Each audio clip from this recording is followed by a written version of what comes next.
గ్యారంటీలను అమలు చేయడానికి బీఆర్ఎస్ పార్టీ పనిచేస్తుంది. రైట్, మనతో మాజీ ఎమ్మెల్సీ గారు కపిలవాయి దిలీప్ కుమార్ గారు వారితో మాట్లాడదాం. దిలీప్ కుమార్ గారు నమస్తే అండి. నమస్కారం. సో మొత్తానికి 3 పార్టీలు వారి ధీమాన్ని వ్యక్తం చేస్తా ఉన్నాయి. సో ఇప్పుడు ఈ ఫలితాలు ఏవైతే ఉన్నాయో ఈ ఫలితాలను మనం ఏ విధంగా చూడాలి అంటే అది ఎక్కడైనా సరే స్థానిక ఎన్నికలు జరిగేటప్పుడు అధికార పార్టీ హవా ఎక్కువగా ఉంటుంది చూసాం ఇప్పటి వరకు. సో ఇప్పుడు ఇది కూడా అదే కోణంలో చూడాలా, లేకపోతే కంప్లీట్ గా ప్రజలు వారి యొక్క పూర్తి అంగీకారంతో ఇచ్చినటువంటి తీర్పుగా చూడాలా? ఒకటి, డెఫినెట్లీ స్థానిక ఎన్నికలలో అధికారంలో వాళ్ళు ఉన్నారు కాబట్టి వాళ్ళ పట్ల మొగ్గు ఉంటుందనే విషయంలో అనుమానం లేదు. డెఫినెట్లీ ఆ స్టేట్మెంట్ కరెక్ట్. కానీ బీఆర్ఎస్ రికవర్ అవుతుంది అనేటువంటి ఒక ఊహలో చాలా మంది మనం లాస్ట్ టైం ఎలక్షన్స్ అప్పుడు కూడా అనుకున్నాం.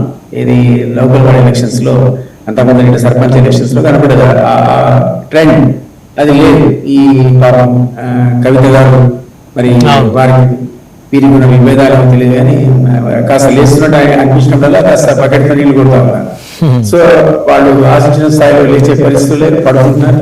సో అది కాకుండా అటు కాంగ్రెస్ కానీ బీఆర్ఎస్ కానీ 10 ఏళ్ళు వాళ్ళ అవినీతి గురించి మనం చర్చించాం, ఇప్పుడు 2 ఏళ్ళు వీళ్ళ అవినీతి గురించి చర్చిస్తున్నాం. కాంగ్రెస్ ఏమి వాళ్ళకి తీసుకోలే అవినీతిలో సమానంగా ఉన్నారు బాబు. వాళ్ళకి వాళ్ళని 5-6 అంటే వీళ్ళు ఊరికి 5 తయారయ్యారు. అది ఇంకో సందర్భంలో మనం చర్చ పెడదాం కానీ ఆ ఊరికి 5 ఈ విధంగా అసలు అవినీతిలో తీసుకోలే. ఈ వాక్యూమ్ లో ఈ గ్యాప్ ఎవరు రావాలా? మీరు ఎందుకు రావాలి?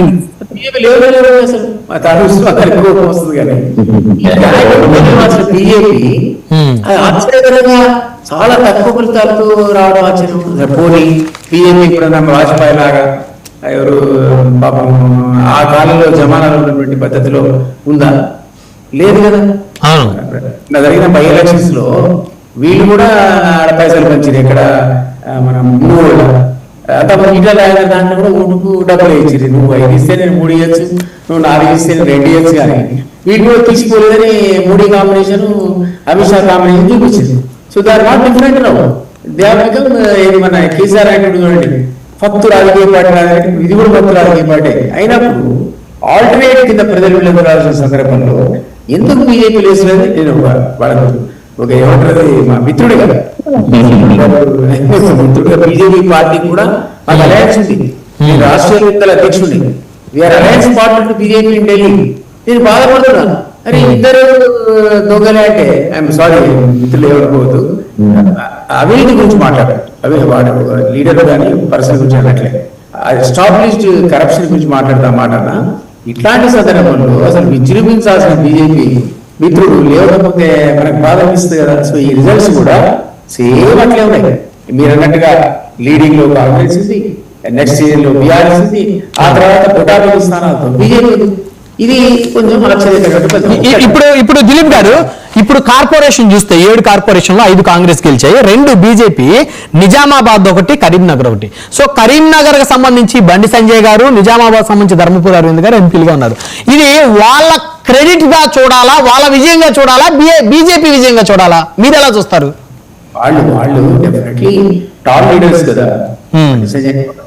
ఆల్ సెకండ్ అసలు ఇట్లా తన తుప్పర్ల బలంతో హైదరాబాద్ లో ఆల్మోస్ట్ మేయర్ స్థానానికి వచ్చింత పనిచేశాడు. ఆయన ఆ కారణంగా తీసేశారు బాబు. అప్పుడు కొలాప్స్ చేసి ఇక్కడ బీజేపీ మనం ఇంకా కోలుకోరు కాబట్టి ఆయన డెఫినెట్ గా తన అక్కడ డిస్ప్లే చేశాడు, అనుమానమే లేదు మీకు.